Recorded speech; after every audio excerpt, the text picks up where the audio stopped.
মহাকুম্ভে যেতে গেলে সত্যি ভাগ্য লাগে, সেটা পুরোটাই গিয়ে ওখানে বুঝেছি।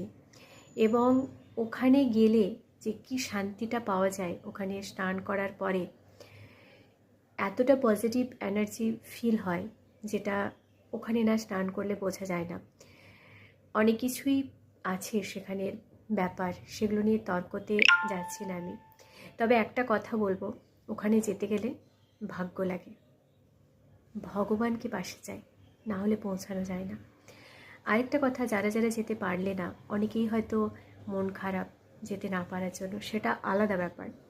কিন্তু যারা যারা ভাবছো যে ওখানে যারা যারা যাচ্ছে তারা পাপ ধুতে যাচ্ছে, আমরা এতটাও পাপ করিনি, আমাদের যাওয়ার কোনো প্রয়োজন নেই, সেটাও একটা হাস্যকর কথা, হাস্যকর ব্যাপার। এটা কনসেপ্টটা পুরো হাস্যকর।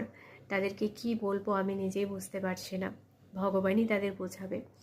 আরেকটা কথা, আজকে যেতে পারলে না তো কি হয়েছে, ওখানে কিন্তু 25 টাকার মটকাতে যেতেই হবে। তাই ঘরে বসে বড় বড় কথা বলে কোনো লাভ নেই। কিসের এত অহংকার, কিসের এত মানুষে মানুষে হিংসে, কিসের এত মানে যেরকম চলছে এখন সমাজে, এগুলো করে কোনো লাভ নেই। একদিন ওখানে যেতেই হবে, ওখানে গিয়ে মিলতেই হবে। কেউ তোমাকে একটা ছোট্ট হাঁড়িতে, 25 টাকার ছোট্ট হাঁড়িতে উপরে কাপড় ঢাকা দিয়ে ওখানে গিয়েই কিন্তু মিশতে হবে আমাদের। তাই বললাম 25 টাকার মটকাতে কিন্তু ওখানে যেতেই হবে।